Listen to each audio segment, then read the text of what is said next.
আসসালামু আলাইকুম। আজকে আলোচনা করব বাংলাদেশ বিশ্ববিদ্যালয়ের সবচেয়ে গুরুত্বপূর্ণ অংশ বাংলাদেশ সংবিধান নিয়ে, যেখান থেকে প্রতিটি পরীক্ষায় 3 থেকে 4টি প্রশ্ন হয়ে থাকে।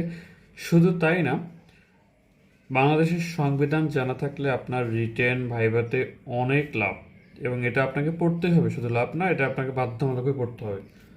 বিসিএস ক্যাডার হতে গেলে আপনাকে বাংলাদেশ সংবিধান জানতেই হবে। তো আমরা জানি বাংলাদেশ সংবিধানের মোট অধ্যায় হচ্ছে 11টি। এই 11টি অধ্যায় আমরা খুব সহজেই মনে রাখতে পারি। কিভাবে? পরামনি আবিনি। পরামনিকে কি বলছি? আবিনি। পতে পয়রহলাতে প্রজাতন্ত্র, রাতে রাষ্ট্র পরিচালনার মূলনীতি, মত হচ্ছে মৌলিক অধিকার, নিতে নির্বাহী বিভাগ, আতে আইনসভা, বিতে বিচার বিভাগ এবং নিতে নির্বাচন। আমরা এইভাবে মনে রাখতে পারি। ঠিক তাহলে কি হলো? প্রথ হচ্ছে প্রজাতন্ত্র, প্রজাতন্ত্রের পথে প্রজাতন্ত্র, রাতে হচ্ছে রাষ্ট্র পরিচালনার মূলনীতি, রাষ্ট্র পরিচালনার মূলনীতি, আমি আর লিখলাম না। মত হচ্ছে মৌলিক অধিকার, নিতে কি নির্বাহী বিভাগ, নির্বাহী নির্বাহী বিভাগ, আতে হচ্ছে আইনসভা, আতে আইনসভা, আইনসভা, বিতে হচ্ছে বিচার বিভাগ, বিচার বিভাগ, এবং সর্বশেষ নিতে হচ্ছে নির্বাচন, নির্বাচন। তাহলে এটা কটা হলো? 1 2 3 4 5 6 7, 7টা। তাহলে আমাদের বাদ থাকলো কটা? 4টা। তো এখন আমরা দেখব, তাহলে 7 নম্বর বা 8 নম্বর হচ্ছে মহা হিসাব নিরীক্ষক। কি করলো? আমরা এখন একটা সুন্দর লাইন লিখি। মহা হিসাব, মহা হিসাব, মহা হিসাব নিরীক্ষক কর্ম বিভাগের সংবিধান সংশোধন করলো। কি করলো? সংবিধান সংশোধন করলো, সংশোধন করলো। এটা একটা জাস্ট লাইন, এটা আমরা সহজে মনে রাখার জন্য। তো মহা হিসাব নিরীক্ষক হচ্ছে 8 নম্বর। এটা কয় নম্বর? 8 নম্বর। কর্ম বিভাগের সংবিধান সংশোধন করলো। তাহলে বাংলাদেশের কর্ম বিভাগ হচ্ছে কি? তো 9। তারপর হচ্ছে সংবিধান সংশোধন হচ্ছে 10। আর 11 নম্বরটা কি? বিবিধ। এই হচ্ছে মোট আমাদের সংবিধানের 11টি অধ্যায়। এভাবে আমরা, এটা হচ্ছে 1, এভাবে 2 3, 11টি অধ্যায় খুব সুন্দরভাবে মনে রাখতে পারি। তাহলে আর আমার মুখস্থ করতে হবে না, জাস্ট পড়া মানে আবিনি। মহা হিসাব নিরীক্ষক কর্ম বিভাগের সংবিধান সংশোধন করলো। এইভাবে আমরা খুব সহজেই বাংলাদেশ সংবিধানের 11টি অধ্যায় মনে রাখতে পারি, আর আমাদের মুখস্থ করতে হবে না। এখন আমরা সবচেয়ে গুরুত্বপূর্ণ অংশে চলে যাব, সেটা হচ্ছে বাংলাদেশ সংবিধানের যে 153টি অনুচ্ছেদ রয়েছে, তার মধ্যে সবচেয়ে গুরুত্বপূর্ণ অনুচ্ছেদ হচ্ছে 1 থেকে 56 পর্যন্ত। তার পরবর্তীতে কিছু কিছু অনুচ্ছেদ রয়েছে যেগুলো আমি ধারাবাহিকভাবে বলে দেবো, যেগুলো খুব গুরুত্বপূর্ণ। যেমন আপনার হচ্ছে 77 নম্বর অনুচ্ছেদ, 81 নম্বর অনুচ্ছেদ, 63, 93, 102 নম্বর উচ্ছেদ, 117, 141, 142, 137 নম্বর উচ্ছেদ। এইভাবে আরো কতগুলো গুরুত্বপূর্ণ অনুচ্ছেদ রয়েছে। আমরা এখন বাংলাদেশ সংবিধানের অনুচ্ছেদে চলে যাব। অনুচ্ছেদ অনুচ্ছেদ আমরা মোটামুটি কম বেশি অনুচ্ছেদ 1 থেকে 12 পর্যন্ত কম বেশি সবাই জানি। তাহলে 1 থেকে 12, এটা আমি আর লিখলাম না, আপনাদের সবারই জানা আছে মোটামুটি। আমরা জানি যে প্রজাতন্ত্রের রাষ্ট্রীয় সীমানা, রাষ্ট্রভাষা, জাতীয় সঙ্গীত, রাজধানীর নাগরিকত্ব, সংবিধানের প্রাধান্য, তারপর হচ্ছে মূলনীতি, তারপর জাতীয়তাবাদ, সমাজতন্ত্র, গণতন্ত্র এবং ধর্মনিরপেক্ষতা। এই হচ্ছে আমাদের সংবিধান অনুচ্ছেদ, প্রথম 12টি অনুচ্ছেদ। আমি এখন আপনাদেরকে 13 নম্বর অনুচ্ছেদ থেকে দেখাবো কিভাবে সহজে মনে রাখা যায়। আমরা একটা ধারাবাহিক গল্প আকারে এগুলো মনে রাখবো। এজন্য আমি আমার থাম্বনেলে দিয়েছি গল্পে গল্পে শিখি। চলুন এখন গল্প করা যাক। মালিকেরা মালিকেরা মালিকেরা কৃষক ও শ্রমিকের মালিকরা কৃষক ও শ্রমিকের মৌলিক প্রয়োজনীয় প্রয়োজনীয় যেমন গ্রামীণ উন্নয়ন শিক্ষা স্বাস্থ্য ও সুযোগের সমতা।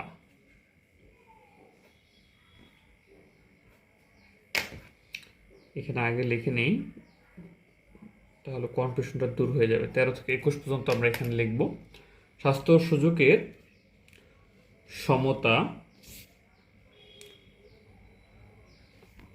করে দিল, যাতে তারা তাদের অধিকার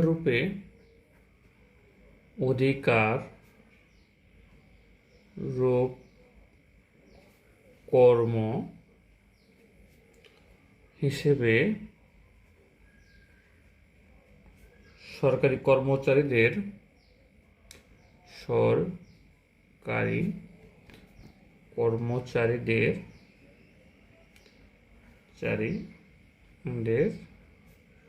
কর্তব্য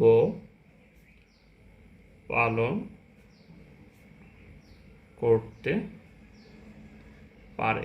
দেখেন, এখন আপনাদের কথা হচ্ছে যে এত বড় লাইন কিভাবে মনে রাখবো। দেখেন, একটা বিষয় হচ্ছে আপনাদের সংবিধান হচ্ছে সবারই পড়া হয়ে গেছে ইতিমধ্যে পরীক্ষার সামনে। আপনাদেরকে দেখা যাচ্ছে যে 17 না 18 বা 19 বা 20 কোনটা হবে, এই ধারাবাহিকতাটা আপনারা মনে রাখলে খুব সহজে পরীক্ষার কনফিউশন থাকবে না। কারণ একটা আমি যে বিষয়গুলো আপনাদেরকে দেখাই সেটা হচ্ছে প্রতিটি ধারাবাহিক থাকে, লাইনের একটা ধারাবাহিকতা থাকে। যেমন দেখেন, মালিকেরা কৃষক ও শ্রমিকের মৌলিক প্রয়োজনীয়, মালিকেরা কি করছে, মালিক যে কোনো একটা মালিক মনে করেন গ্রামের, সে কি করছে, কৃষক ও শ্রমিক মৌলিক প্রয়োজনীয় ব্যবস্থা যেমন গ্রামীণ উন্নয়ন শিক্ষা স্বাস্থ্য ও সুযোগের সমতা করে দিল। মালিকেরা কৃষকদের এবং শ্রমিকদেরকে একটা সুযোগের সমতা করে দিচ্ছে। কি কি? গ্রামীণ উন্নয়ন শিক্ষা স্বাস্থ্য ও সুযোগ, যাতে তারা তাদের তাদের একটা অধিকার রূপ কর্ম হিসেবে সরকারি কর্মচারীদের কর্তব্য পালন করতে পারে। আমরা এখন দেখব অনুচ্ছেদের সাথে মিলিয়ে। তো মালিকেরা, আমরা জানি মালিকেরা হচ্ছে 13 নম্বর অনুচ্ছেদ আছে মালিকানা নীতি সম্পর্কে, তার মালিকানা সম্পর্কে কত 3 নম্বর 14 নম্বরতে। তার হচ্ছে কৃষক ও শ্রমিকের মুক্তি, কৃষক ও শ্রমিক, এটা হচ্ছে 14 নম্বর অনুচ্ছেদ। সংবিধানের মৌলিক প্রয়োজনীয় ব্যবস্থা, সংবিধানের 15 নম্বর অনুচ্ছেদ, খুবই গুরুত্বপূর্ণ। তারপর হচ্ছে গ্রামীণ উন্নয়ন 16 নম্বর অনুচ্ছেদ। আমরা জানি শিক্ষা এটা হচ্ছে অবৈতনিক ও বাধ্যতামূলক শিক্ষা, এটা 17 নম্বর। এটা পরীক্ষায় মাঝে মাঝে আসে, শিক্ষাটা খুবই ইম্পর্টেন্ট। স্বাস্থ্য হচ্ছে 18 নম্বর অনুচ্ছেদ এবং সুযোগের সমতা, এটা রিটেন পরীক্ষা অনেক লাগে, 19 নম্বর অনুচ্ছেদ। এইভাবে আমরা ধীরে ধীরে অধিকার রূপে কর্ম, তাদের অধিকার রূপ কর্ম কত 20 এবং হচ্ছে কি 21 হচ্ছে সরকারি কর্মচারীদের কর্তব্য হচ্ছে পালন করতে পারে। তবে আপনারা এটা পড়ার সাথে অবশ্যই মনে রাখবেন, এটা কিন্তু সংবিধানের পূর্ণ অনুচ্ছেদ না, শুধু মনে রাখার সুবিধার্থে আমরা এইভাবে পড়ব। তারপর আমরা সবাই জানি 22 নম্বর অনুচ্ছেদ কি। 22 নম্বর অনুচ্ছেদ হচ্ছে নির্বাহী বিভাগ থেকে বিচার বিভাগ নির্বাহী বিভাগ থেকে বিচার বিভাগ পৃথকীকরণ, এটা হচ্ছে 22 নম্বর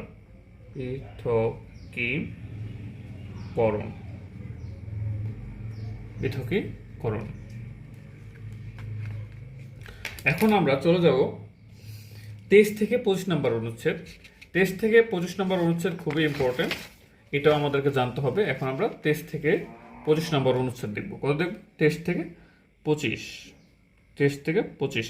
এই 3টি অনুচ্ছেদ আমরা এভাবে মনে রাখতে পারি। জাতীয় সংস্কৃতি, সব বাস্তবধর্মী কথা আপনাদের মনে থাকবেই আশা করি, যদি আপনারা একটু মনোযোগ সহকারে গল্প মনে করে এগুলো পড়েন। জাতীয় জাতীয় সংস্কৃতি ও স্মৃতি নিদর্শন, ঠিক আছে, বাস্তব প্রমাণ। জাতীয় সংস্কৃতি স্মৃতি নিদর্শন আন্তর্জাতিক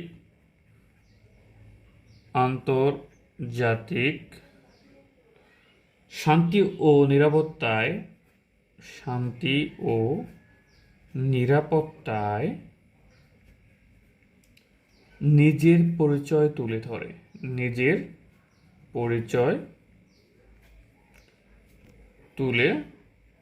ধরে। দেখে কত সুন্দর কথা। জাতীয় সংস্কৃতি ও স্মৃতি নিদর্শন আন্তর্জাতিক শান্তি ও নিরাপত্তা কি নিজেদের পরিচয় তুলে তোলে। এখন আমরা জানি জাতীয় সংস্কৃতি এটা হচ্ছে সংবিধানের 23 নম্বর অনুচ্ছেদ। তারপর হচ্ছে 24 নম্বর হচ্ছে স্মৃতি নিদর্শন হচ্ছে কত 24 নম্বর অনুচ্ছেদ, এবং আন্তর্জাতিক শান্তি ও নিরাপত্তা হচ্ছে সংবিধানের 25 নম্বর অনুচ্ছেদ। এইভাবে আমরা খুব সহজেই মনে রাখতে পারি আমরা সংবিধানের অনুচ্ছেদগুলো। এবার আমরা জানবো 26 নম্বর অনুচ্ছেদ এবং 27 নম্বর অনুচ্ছেদ মোটামুটি সবারই জানা, এবং 28 নম্বর একই। 26 আমরা জানি যে মৌলিক অধিকারের সহিত অসামঞ্জস্য আইন বাতিল। 27 তো সবচেয়ে ইম্পর্টেন্ট, আমরা সবাই জানি যে আইনের দৃষ্টিতে সকলে সমান। 28 নম্বর অনুচ্ছেদ আমরা পড়ে নেব ধর্ম প্রভৃতির কারণে বৈষম্য। এবার আমরা জানবো 29 থেকে 35তম অনুচ্ছেদ, 35তম অনুচ্ছেদ সম্পর্কে। যেমন আমরা সরকারি নিয়োগ লাভের জন্য যে কাজগুলো করে থাকি সেগুলোই আমরা গল্পে গল্পে পাবো। যেমন ধরেন আমরা এখন যদি লেখা শুরু করি তাহলে আমরা দেখব, ধরেন একজন ব্যক্তি রাফি সরকারি নিয়োগ লাভের জন্য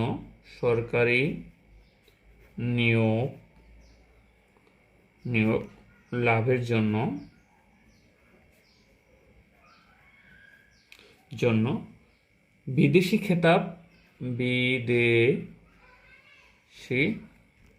খেতাব বর্জন করলো। তাহলে কি রাফি সরকারি নিয়োগ করলো, বিদেশি খেতাব বর্জন করলো? আসলে কিন্তু তাই, বিদেশি কোনো কিছু অর্জন করতে গেলে রাষ্ট্রপতির পরামর্শ লাগে বা অনুমতি লাগে। বর্জন করলো এবং আইনের আশ্রয় ছিল, এবং আইনের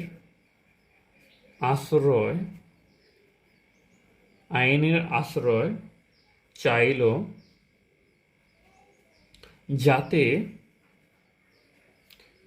জীবনে ব্যক্তিগতভাবে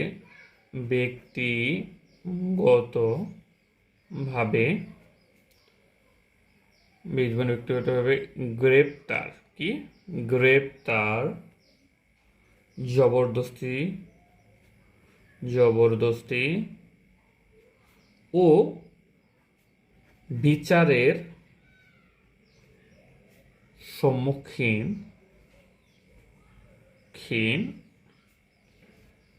না হতে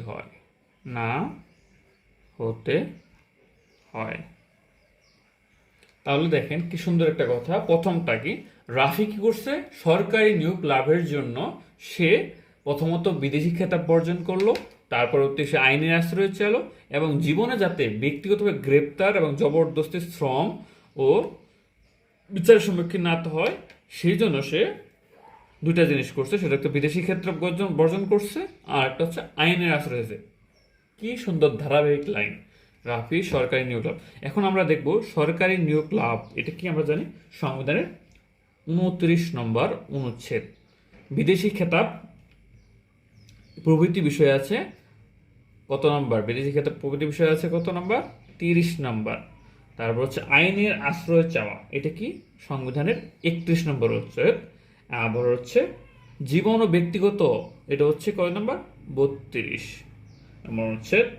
এবং হচ্ছে গ্রেপ্তার হচ্ছে কি 33 নম্বর অনুচ্ছেদ। তারপর জবরদস্তি শ্রম 34 নম্বর অনুচ্ছেদ, এবং হচ্ছে বিচারের ও দণ্ড সম্পর্কিত, এগুলো হচ্ছে 35 নম্বর অনুচ্ছেদ।